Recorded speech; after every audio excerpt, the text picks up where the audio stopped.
14 മന്വന്തരങ്ങളാണ് നമുക്കുള്ളത്. ഓരോ മന്വന്തരത്തിനും ഒരു മനു അധിപതിയായിരിക്കും. അതിൽ ഒരു മന്വന്തരം എന്ന് പറയുന്നത് 71 ചതുർയുഗങ്ങൾ ചേരുന്നതാണ്. ചതുർയുഗം എന്ന് പറയുന്നത് കൃതാദി 4 യുഗങ്ങൾ, കൃതായുഗം സത്യയുഗം, രണ്ടാമത്തത് ത്രേതായുഗം, മൂന്നാമത്തത് ദ്വാപരയുഗം, നാലാമത്തെ കലിയുഗം. ഇങ്ങനെ 4 യുഗങ്ങൾ ചേരുമ്പം ആണ് ഒരു ചതുർയുഗം. ഇങ്ങനെ 71 ചതുർയുഗങ്ങൾ ചേരുന്നതാണ് ഒരു മന്വന്തരം എന്ന് പറയുന്നത്. ഈ 14 മന്വന്തരങ്ങൾ ചേരുന്നതാണ് ഒരു കൽപ്പം. ഒരു കൽപ്പം എന്ന് പറഞ്ഞാൽ ബ്രഹ്മദേവൻ്റെ ഒരു പകലാണ്. അപ്പം അത്രയും വൈഡായിട്ടാണ് അതിൻ്റെ ഒരു ടൈം കാണുന്നത്.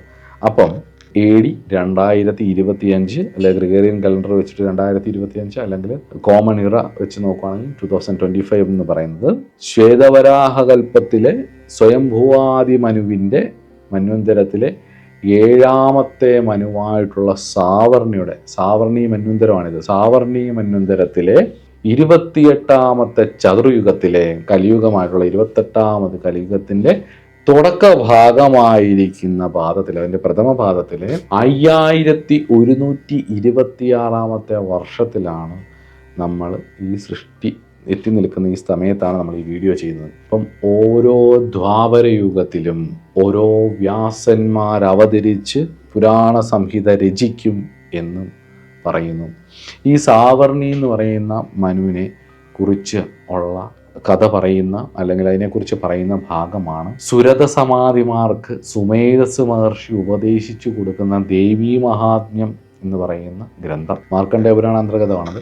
ദേവിയുടെ കഥയെക്കുറിച്ച് സുരതനും സമാധി എന്ന് പറയുന്ന 2 പേർക്ക് ഈ മാർക്കണ്ഡേയ മഹർഷി ഉപദേശിച്ചു കൊടുക്കുന്നതാണിത്. അതിൽ സുരഥനാണ് പിന്നീട് സാവർണി മനുവായി മാറുന്നത്. സമാധി മോക്ഷം കിട്ടിപ്പോവുകയും ചെയ്യുന്നു. അതുകൊണ്ട് തന്നെയാണ് ഈ കാലഘട്ടത്തിൽ ഈ ഗ്രന്ഥത്തിന് ഇത്ര പ്രസക്തിയും. ഈ ദേവി മഹാത്മ്യം കൊണ്ടാണ് ചണ്ഡികാഹോമം കഴിക്കുന്നതെന്ന് ഇപ്പോൾ ഇവിടെ നിന്ന് പറഞ്ഞു എന്നേ ഉള്ളൂ. അപ്പോൾ ഈ സ്വാവർണി മന്വന്തരത്തിലെ 28ാമത്തെ ചതുർയുഗത്തിലെ വ്യാസനാണ് കൃഷ്ണദേവായനൻ എന്ന് പറയുന്ന വ്യാസൻ, പരാശര സത്യവതി പുത്രനായിരിക്കുന്ന വ്യാസൻ. ഈ മന്വന്തരത്തിലെ വ്യാസന് മുമ്പ് ഈ കഴിഞ്ഞുപോയ 27 ദ്വാപരയുഗങ്ങളിൽ ഉണ്ടായിട്ടുള്ള വ്യാസന്മാരെയും അവർ പുരാണങ്ങൾ ഓരോ രണ്ടിൽ വന്ന് നടത്തുന്നത്, ഓരോ കൽപ്പത്തിലും വന്ന് നടത്തുന്നതിന് 27 ദ്വാപരയുഗത്തിലെ വ്യാസന്മാരെ പറ്റി ദേവീ ഭാഗവതം, വിഷ്ണു ഭാഗവതം, മഹാഭാരതം എന്നീ ഗ്രന്ഥങ്ങളിൽ പറയുന്നു.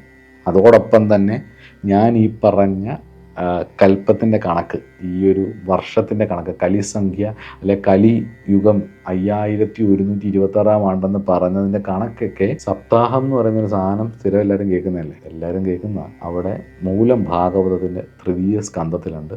എടുത്തു വെച്ച് നോക്കിയാൽ നിങ്ങൾക്ക് ആ വിഷയം മനസ്സിലാവും.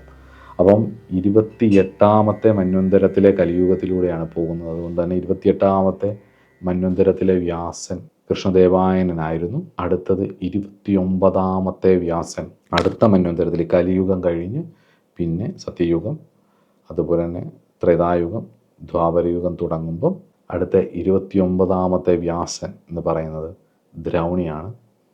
അദ്ദേഹത്തിന് വേറൊരു പേരുണ്ട്, അശ്വത്ഥാമാവ്. അപ്പം ഇന്നത്തെ വീഡിയോ നമുക്കിവിടെ നിർത്താം. ഒരുപാട് വിഷയങ്ങൾ പറഞ്ഞു. അടുത്ത ക്ലാസ്സിൽ നമുക്ക് തന്ത്രത്തിൻ്റെ അടുത്തൊരു സബ്ജക്റ്റുമായിട്ട്, മെയിൻ ഒരു സബ്ജക്റ്റുമായിട്ട് അടുത്ത ക്ലാസ്സിൽ കാണാം.